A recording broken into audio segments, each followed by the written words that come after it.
Hello, everybody. I think I'm live already. I think it's working.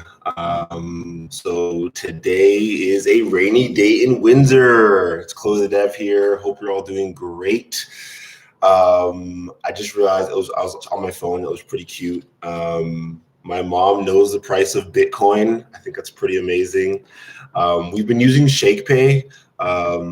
It's a Canadian app to buy and sell Bitcoin, Ethereum, and stuff like that. And they have free e-transfers and all that. So we've been using that. And if you have a referral, you could shake your phone each day and they'll give you a bit of free Bitcoin. It starts at like 20 cents a day or something like that. It's like 2,000 sats. Sats is the smallest unit of Bitcoin. So it's a Satoshi. So a sat. They give you about 2,000 sats a day, which is like 20 cents. Then they give you like, 3,000 sats a day and then 5,000 sats a day. So right now I think we have about $20, but Bitcoin's been going up and down. So she texted me this morning. She always reminds me now. It's so cute. We've had a kind of a rocky relationship in the past, but she always texts me each morning and she says, like, good morning, like shaky, shaky, like reminding me to shake my phone to get my free like 50 cents an hour. I think it's almost $1 a day now we're getting because it goes up each day. I think the max is after 1 month, 30 days straight of doing it, you get 10,000 sats, 10,000 Satoshis, 10,000 of the smallest units of Bitcoin a day. So it's kind of a way for them to obviously get new users, to reach out to their friends and family and get them on this app. And obviously get them to use it every day, check the price of Bitcoin. And it's been really hard for me to get my mom to understand Bitcoin, to understand why it's useful, why it's valuable, how you can trade it back and forth for money. I'm not really trying to get her to understand how to use, like how it works or how it's secured. I want her to understand that if she has some of it, she can always sell it quickly and easily for cash to pay for bills and food and stuff that she cares about. She doesn't care about Bitcoin. She doesn't care about cryptography. She doesn't care about any of that stuff. But if something can be sold for money, she's happy. So she's starting to realize, okay, Bitcoin goes up and Bitcoin goes down, and there's actually somewhat of a market for it. And that's because of ShakePay. So ShakePay is awesome for that, in my opinion. They've always had a really good referral program. Before, they used to give $30 per referral. So I remember I got that a few times. I referred a few people, and on like the cost chat, I used to be an admin for a cost exchange chat.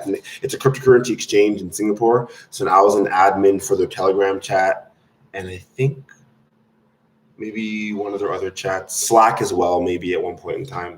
The Slack chat kind of closed down. I'm not sure if I was an admin there. I can't remember. It was a long time ago.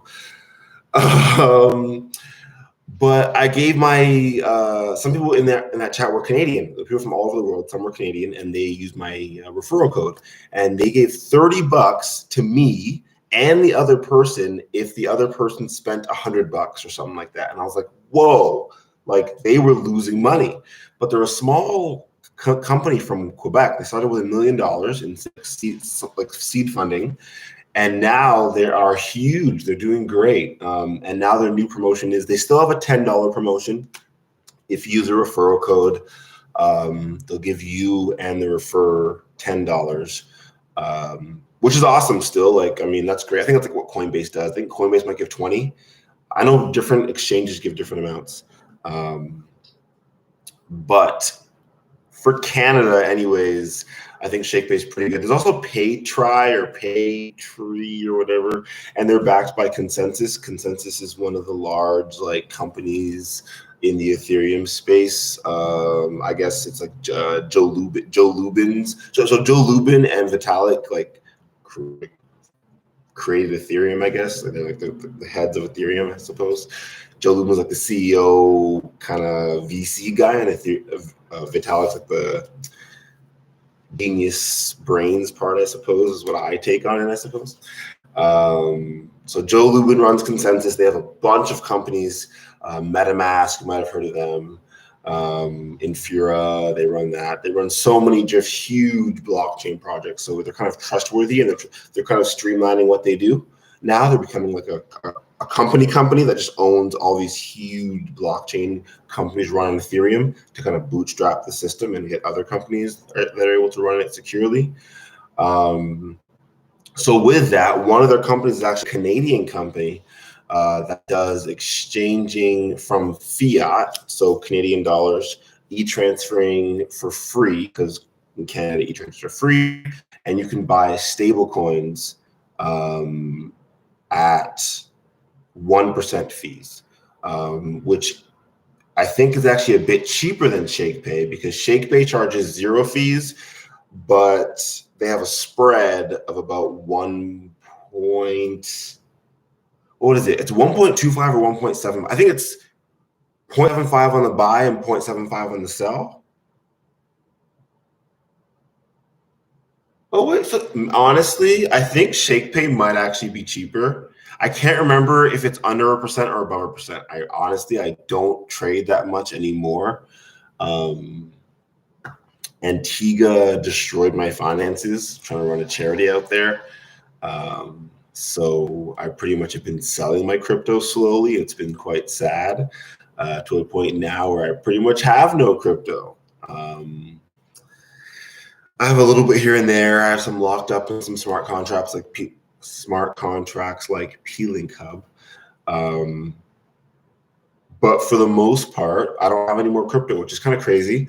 I'm running a validator on the Prism testnet. So I have my fake ether, my testnet ether, or F, whatever, however you want to say it. But yeah, my friend's coming over soon. We're gonna go walk down the river. It's raining a little bit, but I mean, we'll figure it out. We're gonna go walk down the river. Katie coming over from Sarnia. We've been friends for a long time. We've been friends since Camp Olympia, which was, I don't even know. Oh, gosh, elementary school probably. It was after I broke my leg. So I broke my leg at 14. Well, I fractured my tibia plateau fracture in my left knee, or top of my tibia. Hurt really bad. Probably the most pain I've ever been in my life. But it happened in France. It sucked. I was in a wheelchair for a while. I was on crutches for months. That was horrible. I don't even know why I'm talking about that. It's not a fun thing to talk about. But after that, yeah, I went to Camp Olympia to work on running, training. Like, it was like a fitness camp. They had like other sports too, but I did fitness training at this camp with Katie and some other people. And we just became really good friends at that camp. It was like an overnight camp. We were there for like a week. We might have been multiple weeks, multiple years together, because we just kind of stayed friends. But like I used to just honestly, Mom, if you ever watch these, first of all, sorry, but second of all, if you ever watch these, thank you. Like, I don't know. Yes, I think I had a great childhood. At the same time, I think I was a weird child, and so I just had difficult times sometimes, and so I just need to be like, I need to get out of here. Grams was rough. Okay, you were wonderful, but you worked hard. So like, I need to get out of here. And honestly, I'd be like, yo, Ma, can I grab the keys and go to Sarnia 4 hours away and just disappear for a week? And you'd be like, sure, go ahead, D, get the keys. And I mean, like, that was just normal. And I would just go to Sarnia for like a week. And then like Katie's parents would just be like, come on, eat our food. And white people's pantries, okay? Like, they were Dutch. So they had like the cookies. The grandparents lived down the street. They were bakers. I went over to their house a couple times. Oh my gosh, such sweet people. Like, I'm gonna cry just thinking about it. Their family, Katie, your family, you, just amazing. Okay, just amazing. But yeah, I stayed there for a week, eat all their food, yam off everything. I was like 14. I was like 6'3", playing soccer like twice a day, traveling all over, eating all their kitchen. And they give us money to go to the grocery store. We go out to anywhere. We take out the jet ski. We go wakeboarding, go to the beach by their house. I was a leech. And that was great. Thank you, Ma. Thank you, Katie, and fam and friends. Those friends of yours, Katie, growing up, and even now, you have some awesome friends and family. That's completely random. But she's coming over today. We're gonna go out and walk. It's funny. I know today's Friday because I know yesterday was Thursday, and I know yesterday was Thursday because my alarm went off yesterday to remind me to talk to my son, Amory. And it's so funny because the alarm stays on to talk to my son because I know that it's kind of funny. It's like turning off the alarm. I used to talk to him twice a week, so Tuesdays and Thursdays, 20 minutes. And then I don't talk to him Thursdays anymore. But obviously, I'm really bad with remembering things. I'm really bad with time, no matter how bad I want to remember something. Concept of time is just very difficult for me. So the intention is still there, but remembering to do it at a certain time is very difficult. I think something else will come up, and at that specific moment, something else has a higher priority in my life. But overall, anyways, I'm not going to try and explain that to people I'm not explaining it to people. I'm just trying to explain it to myself, I suppose. Talking it out to myself, which helps a lot, actually. I like my shirt. I like this one a lot, actually. Another pink Adidas shirt. If you can't tell, I like Adidas. And I generally like pink. Pink is not my favorite color. Not even close, actually, but baby blue, for sure. Baby blue, for sure. Yeah, sorry about that. I have food here. I made an egg sandwich. Oh, yeah. Oh, my gosh. More importantly than whatever I was talking about. Like Katie and her family and how great that was, and how great my mom is, and how great her family is, and all of that, whatever. I ate a Big Mac yesterday. Okay. Whoever watches this in the future, okay, gross. I haven't had a Big Mac since I was probably 5 years old, maybe younger. I don't know. Generally vegetarian. I generally eat McDonald's. I eat like blocks of tofu for fun. But I can't remember what happened, but for some reason, I was just craving a Big Mac. And I was like, before I got the outstanding scholars research position thing, I don't even know what to call it. Before I got that, though, I was like, you know what? If I get that, I'm gonna eat a Big Mac. And I was like, that's gross, right? Oh my gosh, I can't do that. And then I was like, you know what? I'm gonna do it because I have no clue what it tastes like, but I remember it being pretty good, and everyone talks about how it's good, but it's so disgusting.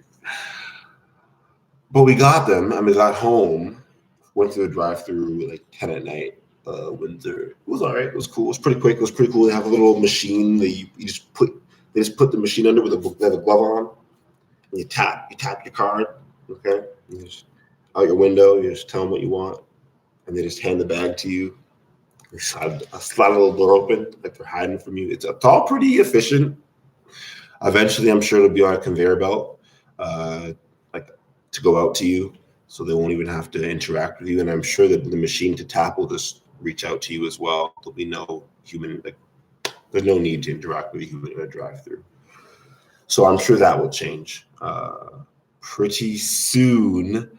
But we did it, and we came home, and the food was a little bit cold. I can't do cold fries. So I had one fry. I was like, this is pretty good. McDonald's fries would do a thing for me. My friend Ricky used to work at McDonald's in high school, and we used to get half-off fries at lunchtime. And my God, because I was vegetarian, so I couldn't eat anything else. So I eat fries. I was like, yo, $2 large fries, $2 large fries. Like that was my thing. Once in a while, if I was feeling frisky, I'd get a fish fillet with the sesame bun. You got to try that. Don't get it with the regular gross. What is that? You could change the bun. It's like free. Just be like, yo, can I get and if they have those like special buns, like those like pretzel buns or those like Angus buns, get a nice bun on your fish sandwich. Get it with cheese, double cheese, tartar sauce, ketchup, everything. The works, lettuce. They'll give you all that. Pickles, everything. Get the works on that bad boy. Don't just make it no little fish fillet with tartar sauce and my mouth is so dry. One second. I'm back. Don't let no restaurant play you like that. Okay? Don't let a restaurant play you like that. When You go to McDonald's and you get a fish fillet because it's like what Ash Friday? What's that Tuesday, Friday? I know it's a Friday Easter time thing. I'm a bad Catholic. I'm not Catholic, but religion aside, I'm Christian, I suppose. I'm Christian. I believe in God. I believe in Jesus. Anyway, that's not even important, but I feel like I went on religion for a second, so I had to like make that clear real quick. Anyways, my bad Catholic because I forget what day that was. But I know people go to McDonald's for that day, and like I know Wendy's or somewhere has like a fish sandwich during that time. And people go there and they like do it because it's like they don't want to cook fish. They don't cook fish, but like they'll go out and not have meat because religion dictates. Even my mom will do that. That's great. That's awesome. We were raised Catholic. My grandma's Catholic, so my mom, I guess, is Catholic. Not really. She's kind of. I say she's kind of Baptist. I don't know. I don't know. I think in my family, we're not anything. We always got our own little mix going on. Like even saying my grandma's Catholic, it's like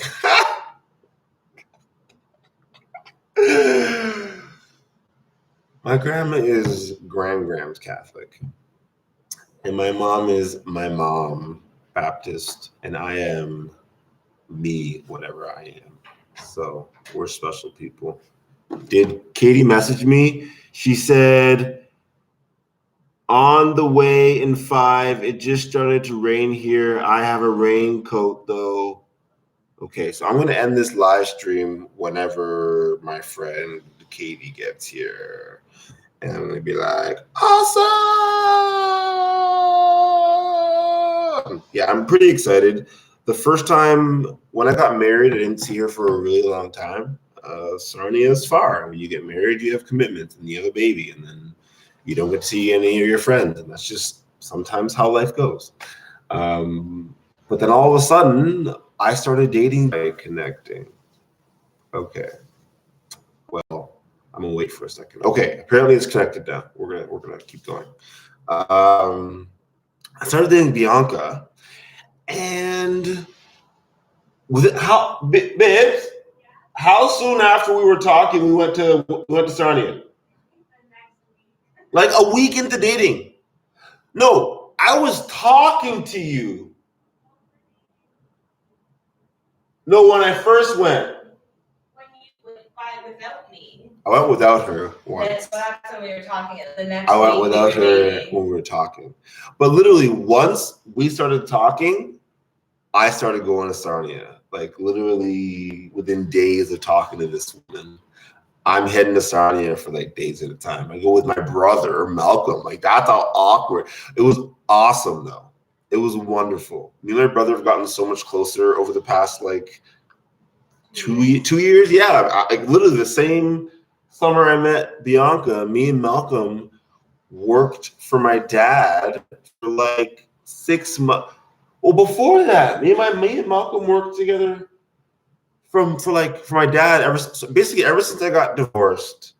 Me and Malcolm have gotten really close. We worked for my dad together because Malcolm was broke, worthless youth them out in the streets of Scarborough, doing nothing in the mom's basement. And needed some money and needed some work. So he was working with my dad, and I was looking to go to Canada to get my green card. So I was working for my dad, and then I was recently divorced, so I stayed working for my dad for a long time when that wasn't supposed to be happening. But it was actually really fun and therapeutic for my whole family on the father's side. It was really good for us. My dad and I got a lot closer. Me and my brother got a lot closer. Malcolm. I started hanging out with my siblings a lot more. I saw my brother play Marcus. Saw him play soccer a few times. Mosai. I'm not even related to Mosai, but Mosai is my siblings' brother. So like my siblings, their mom got with another dude and had a kid who's young, who's like 4 or 5 or something. He's so adorable and he's so cute and he's so like mature and he's homeschooled and like, oh, I love that kid. Got closer. And even like the siblings I don't talk to as much. Okay, first of all, if you guys ever do this, I love you all so much. First of all, as your oldest sibling, I do feel a lot of responsibility. I do feel a lot of responsibility for you guys. If you guys ever need anything, reach out. You all know how to reach out to me in some form. And I feel like if you're ever in trouble, maybe you'd reach out to me if ever it was ever bad enough. Maybe. I know Malcolm, you probably would if you ever needed something. Maybe Darnell, I don't know. And I think that's why I give you guys so much random shit. Not like I like doing it. It's fun. I enjoy it. I enjoy giving away shit to people in general and giving away shit to family. So should I say not swear? Like, I guess I shouldn't swear. I enjoy giving things away to family because I care about my family and I enjoy seeing them happy and their lives helped and seeing that you all know. And that goes for honestly all family. My connection is unstable again. So I'm going to wait. I don't know if you guys can see these parts. It's saying my connection's unstable. I'm going to end this soon because this isn't working very well. But what are they just talking about? Oh yeah, I'm going to on this because I think this is important. I talked about the Big Macs. I talked about, I don't even know what I talked about first. But rainy day in Windsor. We're going on a walk. Fine. But I just feel like, yeah, I talked about it last video a little bit too, but like if we're like family of some sort, like we grew up together, like, and that means like also friends, like, and you need something.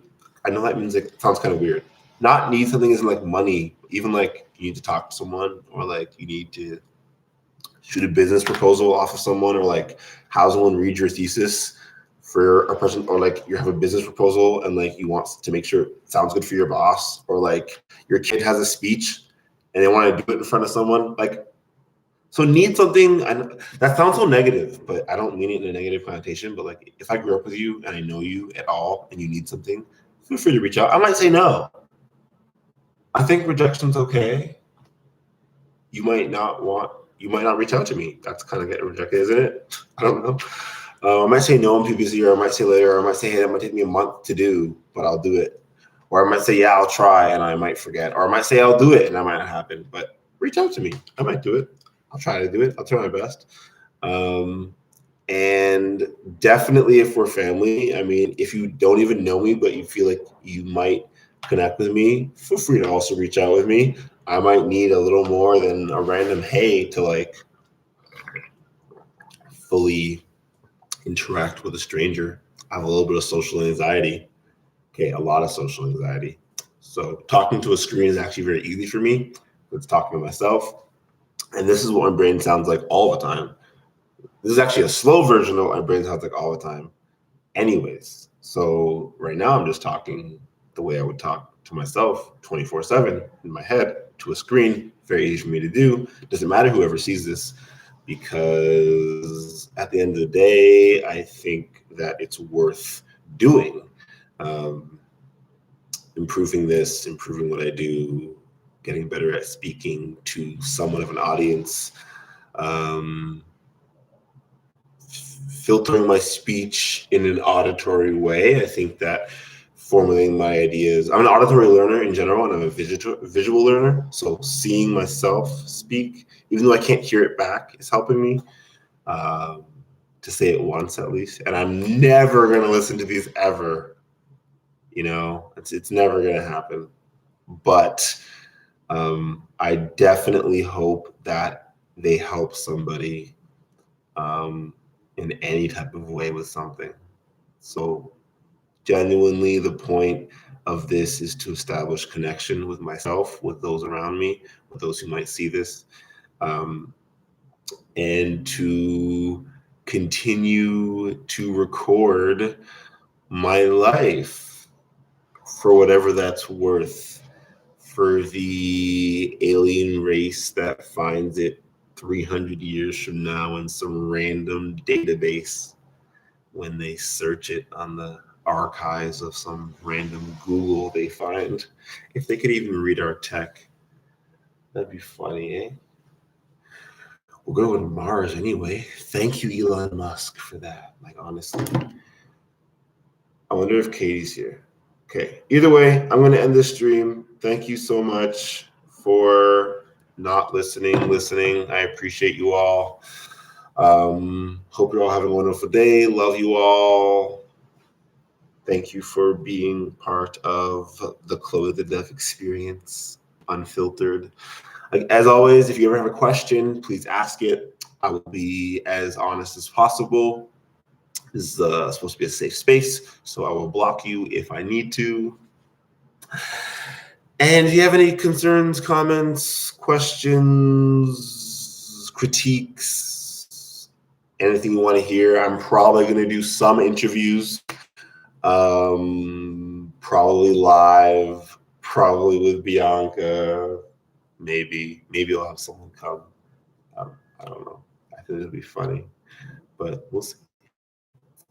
Love you all and have a great day.